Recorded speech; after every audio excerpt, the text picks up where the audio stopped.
நண்பர்கள் அனைவருக்கும் வணக்கம். இன்னைக்கு நம்ம பார்க்க போற தலைப்பு எதை பத்தி அப்படின்னா, மனிதனாக பிறந்த நமக்குள்ள ஒரு மாபெரும் சக்தி அப்படிங்கிறது இருக்கு.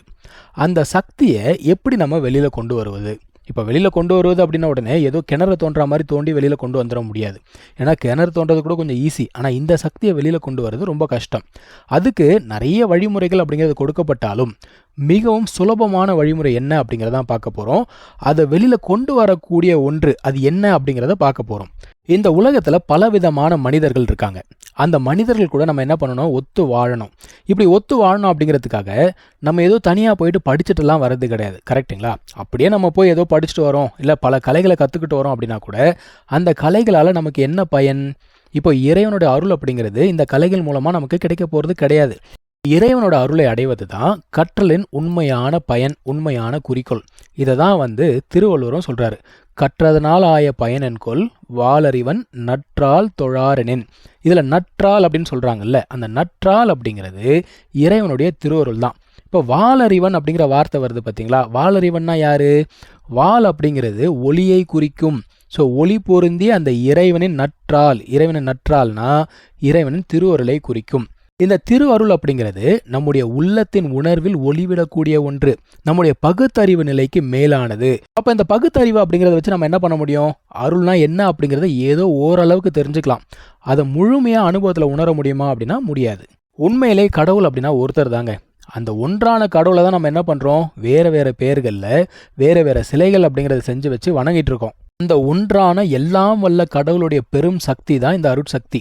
இந்த அருட்சக்தியால தான் இந்த உலகத்துல எல்லாமே நடந்துகிட்டு இருக்கு. அப்ப அவனன்றி ஒரு அணுவும் அசையாது அப்படின்னு சொல்லும்பொழுது, இறைவனுடைய அருட்சக்தி இல்லாம இங்க ஒரு துரும்பு கூட அசைய முடியாது. இதை பத்தி நம்ம போன பதிவுல கூட பேசியிருப்போம். இப்ப மனிதர்கள் நம்ம இருக்கோம், நம்முடைய இந்த உடல் அப்படிங்கிறது இயங்கிட்டு இருக்குன்னா அதுக்கு காரணமும் இங்க இருக்கக்கூடிய அருட்சக்தி தான். ஆனா எந்த அளவுக்கு அருட்சக்தி நம்ம உடம்புல இருக்கு? ரொம்ப கம்மியான அளவுக்கு தாங்க இருக்கு. ஒரு சில பேருக்கு இந்த அருட்சக்தி அப்படிங்கிறது கொஞ்சம் அதிகமா இருக்கும். அப்படி அதிகமா இருக்கும்பொழுது அவங்க என்ன பண்றாங்க? ஒரு சில அற்புத சித்துக்கள் அப்படிங்கிறத செய்யறாங்க. ஸோ அவங்களுக்கு மட்டும் எப்படி அந்த அருட்சக்தி அதிகமா கிடைச்சது அப்படின்னா, நம்ம இப்போ இந்த உலகத்துல ஒரு நியதிப்படி வாழ்ந்துட்டு இருக்கோங்க. இப்போ ஒரு குழந்தை பிறக்குதுன்னு வச்சுக்கோங்க. பிறந்த உடனே ஒரு சில வருடங்கள் கழிச்சு என்ன பண்றோம்? ஸ்கூலுக்கு அனுப்புறோம். அது படிச்சு முடிச்சு நல்ல வேலை கிடைச்சதுக்கு அப்புறம், எப்ப அவனுக்கு வயசு ஆயிடுச்சு, ஒரு கல்யாணம் பண்ணிக்கோ அப்படிங்கிறோம். சரின்னு சொல்லிட்டு கல்யாணம் பண்றான். கல்யாணம் பண்ணதுக்கு அப்புறம் அவனுக்கு ஒரு குழந்தை பிறக்குது. மறுபடியும் அந்த சூழல் பார்த்தீங்கன்னா ஆரம்பிக்குது. இப்படியே ஒரு நியதிக்குள்ள நம்முடைய வாழ்க்கையை நம்ம வாழ்ந்துட்டே போய்கிட்டு இருக்கோம். இந்த நியதிக்கு அப்பாற்பட்ட ஒரு முயற்சி அப்படிங்கிறத நம்ம எடுக்கும் பொழுது இறைவனின் அருட்சக்தி அப்படிங்கிறது நமக்கு கிடைக்குது. அது என்ன அப்பாற்பட்ட முயற்சி அப்படின்னு கேட்கும் பொழுது, நம்முடைய நார்மல் லைஃப்ல இருந்து என்ன ஆகுறோம்? ஓரளவுக்கு டீவியேட் ஆகுறோம். கடவுளை பத்தி யோசிக்க ஆரம்பிக்கிறோம். கொஞ்சம் கொஞ்சமா என்ன பண்றோம்? தியானம் அப்படிங்கிறத பண்ண ஆரம்பிக்கிறோம். சத்விச்சாரம் பண்றோம். இப்படியே நம்ம செஞ்சுக்கிட்டு இருக்கும் பொழுது நமக்குள்ள அருட்சக்தி அப்படிங்கிறது அதிகமாகிக்கிட்டே இருக்கு. ஆக்சுவலா அந்த அருட்சக்தி கொஞ்சம் கொஞ்சமா இன்க்ரீஸ் ஆகுறதுனால அது ஏறுறது நமக்கும் தெரியாது. நம்மளை சுத்தி நடக்கக்கூடிய அந்த அற்புத செயல்கள் என்ன அப்படிங்கிறத நம்ம நோட் பண்றது கிடையாது. இந்த உலகத்தோட ஓட்டத்தோட சேர்ந்து நம்மளும் ஓடிக்கிட்டு இருக்கோம். அந்த மாதிரி ஓடாம அமைதியா நின்று கவனிக்க ஆரம்பிங்க. உங்களை சுத்தி எவ்வளவு விஷயங்கள் நடக்குது அப்படிங்கிறது அப்பதான் உங்களுக்கு புரியும். சரி, இந்த மாதிரி முயற்சிகள் நம்ம செஞ்சுக்கிட்டு இருக்கோமா? செய்யும் பொழுது என்ன நடக்குது? நமக்குள்ள அந்த நெகிழ்ச்சி அப்படிங்கிறது ஏற்படுது. அந்த நெகிழ்ச்சி தான் நமக்குள்ள இருக்கக்கூடிய அந்த சக்தியை வெளிப்படுத்துது. இந்த நெகிழ்ச்சி அப்படிங்கிறது நம்முடைய அந்த பொறிப்புலன் உடம்பு இருக்கு இல்லையா, அந்த மேல்நிலையிலிருந்து உள்ளுக்குள்ள எவ்வளவு ஆழ்ந்து போகுதோ அந்த அளவுக்கு அந்த சக்தி அப்படிங்கிறது அதிகமாகுது. இப்போ உதாரணத்துக்கு சொல்லணும் அப்படின்னா, நம்முடைய இந்த மனித தேகம் இருக்கா, இந்த தேகத்தை வச்சு நம்ம ஒரு சில காரியங்கள் அப்படிங்கிறது செய்ய முடியும். இப்போ இந்த உடலுக்கு உள்ள என்ன இருக்கு? மனம் அப்படிங்கிறது இருக்கு. இந்த மனதின் சக்தியை வச்சு நம்ம செய்யக்கூடிய அந்த செயல்கள் உடலின் சக்தியை வச்சு செய்யக்கூடிய செயல்களை விட மிக பெரிது. உதாரணத்துக்கு சொல்லணும் அப்படின்னா, இந்த யந்திரம், மந்திரம், தந்திரம் இதெல்லாம் செய்யறாங்க இல்லையா, இது எல்லாமே மனதின் சக்தியால் செய்யப்படுவது. இதை தாண்டி போனா என்ன இருக்கு? ஜீவன் இருக்கு. அதை தாண்டி போனா என்ன இருக்கு? ஆன்மா அப்படிங்கிறது இருக்கு. அப்போ இந்த ஜீவ சக்தி, ஆன்ம சக்தி இது எவ்வளவு பெருசா இருக்கும் யோசிச்சு பாருங்க.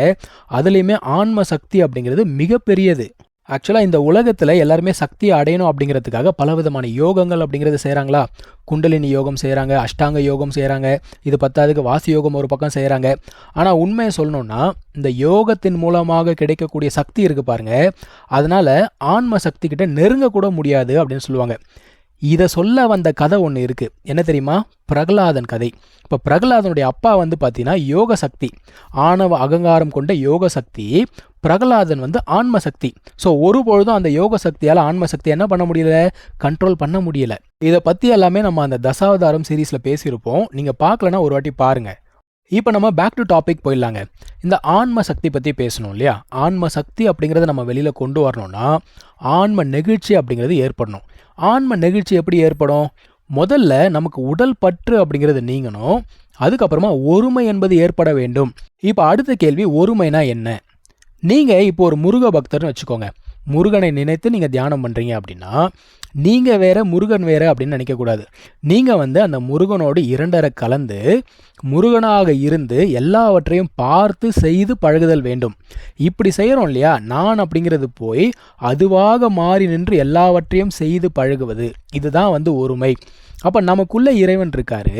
அந்த இறைவன் எப்படி இருக்காரு? ஜோதியாக இருக்காரு. அந்த ஜோதியோடு இரண்டரை கலந்து எல்லாவற்றையும் பார்த்து பழகுதல் வேண்டும். இதுதான் ஒருமை. இந்த ஒருமை அப்படிங்கிறது ஏற்பட்டால் மட்டும்தான் நீங்கள் தியானம் பண்ணால் கூட அதில் உங்களுக்கு பலன் அப்படிங்கிறது கிடைக்கும். ஸோ ஆன்மாவுக்கு உள்ளே இருக்கக்கூடிய அந்த ஒரு அருட்சக்தியானது எப்படி வெளியில் வருது அப்படின்னா, அருள் நெகிழ்ச்சி என்பது ஏற்படும் பொழுது வெளியே வருகின்றது. இதுதான் உண்மையான உள்ளத்தின் நெகிழ்ச்சி. ஸோ இதை நம்ம அடையிறதுக்கு என்ன பண்ணணும்? அந்த ஆன்ம நிலையிலிருந்து அருள் வாழ்வு அப்படிங்கிறத வாழணும்.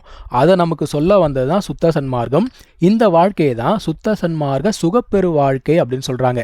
ஸோ அந்த ஆன்ம நிலையிலிருந்து நம்ம வாழக்கூடிய அந்த அருள் வாழ்வு நமக்குள்ள என்ன மாற்றத்தை ஏற்படுத்தும்?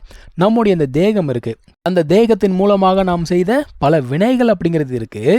இதெல்லாம் பத்தாததுக்கு ஆணவம், மாயை, கண்மம் இதெல்லாம் இருக்கு இல்லையா? இதன் தன்மைகள் மாறி அருள்மயமாக விளங்குகின்றது. அப்போ இது எல்லாமே அருள்மயமாக மாறுகின்றது. ஸோ நம்முடைய உள்ளத்தில் ஏற்படக்கூடிய அந்த நெகிழ்ச்சினால நமக்கு அருட்பெரும் ஜோதியுடைய சக்தியே கிடைக்குது. இந்த ஒரு உண்மையை மக்களுக்கு எடுத்து சொல்லணும் அப்படிங்கிறதுக்காக தான் சுத்த சன்மார்க்கம் அப்படின்னு சொல்லக்கூடிய ஒரு அன்பு நெறியை ராமலிங்க பெருமான் உருவாக்குனார். உண்மையை சொல்லணும்னா இந்த கிறிஸ்தவம், இஸ்லாம் இருக்கு பாருங்க, இதையுமே அன்பு நெறின்னு தான் சொல்லுவாங்க. நம்முடைய ஆன்மாவில் நெகிழ்ச்சி எப்போ ஏற்படும்? சுத்த அன்பு அப்படிங்கிறது இருந்தால் ஏற்படும்.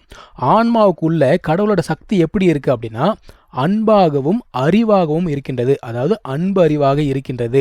இதை தான் இதுக்கு முன்னாடி ஒரு பதிவில் நம்ம பேசியிருப்போம். நிறைவான அன்பும் நிறைவான அறிவும் சேர்ந்தது தான் இறைவனின் அருட்சக்தி. இந்த அன்பு அறிவு நிறைந்த ஒரு உணர்வு இருக்கு இல்லையா? அதை தான் அருள் ஞானம்னு சொல்கிறாங்க. அப்போ இறைவனுடைய அருளை அடைவதற்காக சத்விச்சாரம், பரோபகாரம் சொல்லிட்டு 2 விஷயங்களை ராமலிங்க பெருமான் கொடுக்குறார். முதல்ல அந்த அன்பு, அது எப்படி இருக்கு? உயிர் இறக்கமாக ஜீவ தயவாக தோன்றி வளர வளர அது கூட சத்விச்சாரமும் சேரும் பொழுது அன்பு அறிவு இதோடைய உண்மையை நம்ம தெரிஞ்சுக்க முடியுது. இதை தான் அருள்னு சொல்கிறோம், தயவுன்னு சொல்கிறோம். இந்த அருள் உணர்வோடு நம்மளை சுற்றி இருக்கிறவங்களுக்கு நம்ம எப்பவுமே என்ன பண்ணணும்? அன்பு பணி அப்படிங்கிறத செஞ்சுட்டு வரணும். இப்படி அன்பு செய்யக்கூடிய ஒருவருடைய உள்ளத்தில் அருள் ஒளி அமுதம் அப்படிங்கிறது பெருகுது. இந்த அருள் ஒளி அமுதம் இருக்கு இல்லையா? அது ஒரு மனிதனுக்கு என்ன கொடுக்குது? நிறைவான இன்பத்தை கொடுக்குது. இந்த இன்பத்தை, இந்த புற இன்பம் இருக்கு பாருங்க, அதோட நம்ம கம்பேர் பண்ணவே முடியாது. இப்போ அன்பின் மூலமாக நமக்கு என்ன கிடைக்குது? அருள் கிடைக்குது. அந்த அருளின் மூலமாக நமக்கு இன்பம் என்பது கிடைக்கின்றது. நம்மளை சுற்றி ஒரு சமூகம் இருக்கா? அந்த சமூகத்தில் உயிர் விளக்கம், அறிவு விளக்கம் இந்த இரண்டையுமே உண்டு பண்ண வேண்டிய ஒரு கடமை நமக்கு இருக்கு. உயிர் விளக்கத்துக்கு உணவு அப்படிங்கிறது மிக அவசியம். இந்த உணவு நமக்கு வேணும் அப்படிங்கிறதுக்காக தான் நம்ம வேலைக்கு போகிறோம், காசு அப்படிங்கிறத சம்பாதிக்கிறோம். இப்படி கஷ்டப்பட்டு உழைச்சி நம்ம சாப்பிடும்பொழுது அதில் நமக்கு ஒரு இன்பம் அப்படிங்கிறது ஏற்படுதா? இப்போது வேலைக்கு போக முடியாமல் கஷ்டப்படுறவங்க எவ்வளோ பேர் இருக்காங்க? அந்த மாதிரி கஷ்டப்படுறவங்களுக்கு நம்ம என்ன பண்ணணும்? உணவு என்பதை கொடுத்து அந்த உயிர் விளக்கத்தை நாம் செய்ய வேண்டும். உங்களால் முடிஞ்சால் இந்த ஒரு விஷயத்தை மட்டும் உங்கள் வாழ்க்கையில் பண்ணுங்கள். இந்த உலகத்தில் யாருமே ஆதரவற்ற மக்களாக இருக்கவே கூடாது. உங்களால் முடிஞ்ச உதவியை யாருக்காவது செஞ்சுக்கிட்டே இருங்க. ஆதரவற்றவர்கள் அப்படிங்கிற ஒரு வார்த்தையை அகராதிலேருந்து எடுக்கணும். நம்மக்கிட்ட உண்மையான அன்பு அப்படிங்கிறது இருந்துச்சுன்னா எல்லா உயிர்கள்கிட்டையுமே இரக்கம் அப்படிங்கிறது ஏற்படும். அது உண்டானா மட்டும்தான் அந்த உயிர்களுக்கு ஏற்படக்கூடிய பலவிதமான துன்பங்களை போக்கணும் அப்படின்னு நமக்குள்ள ஒரு துடிப்பு ஏற்படும். எந்த ஒரு கைமாறும் கருதாமல், எந்த ஒரு இச்சையும் இல்லாமல் ஒரு உயிருக்கு நாம் நன்மையை செய்ய வேண்டும் அப்படின்னா அன்பு, அறிவு இந்த இரண்டுமே இணைந்திருந்தால் மட்டுமே சாத்தியம். அப்படி செய்த அந்த அன்பின் பயன் என்ன அப்படின்னா மெய் இன்பம். அந்த மெய் இன்பம், உண்மையான இன்பம், அதுதான் இன்னைக்கு உலகத்துக்கு தேவைப்படுது. நம்மளை சுற்றி நடக்கக்கூடிய நியூஸ் எல்லாமே நீங்கள் பார்த்துட்டு தான் இருக்கீங்க. ஒரு சைடில் வரதட்சணை கொடுமை, இன்னொரு சைடில் போலீஸ் அடித்து கொன்னுட்டாங்க. இந்த மாதிரி ஏகப்பட்ட நியூஸ் பார்த்துக்கிட்டே இருக்கோம். இது எல்லாத்துக்கும் காரணம் என்ன? மனசில் தயவு அப்படிங்கிறது சுத்தமாக இல்லை. அன்பு இருந்ததுன்னா அறிவு இல்லை, அறிவு இருந்ததுன்னா அன்பு இல்லை. இந்த இரண்டுமே சேர்ந்து இருந்தால் மட்டும்தான் அந்த இடத்துல உண்மையான இன்பம் அப்படிங்கிறது வரும். இதோட இந்த ஒரு பதிவை நான் முடிச்சுக்கிறேங்க. நம்ம வேற ஒரு பதிவில் மீட் பண்ணலாம். தேங்க்யூ ஸோ மச் ஃபார் வாட்சிங். Take care. பை.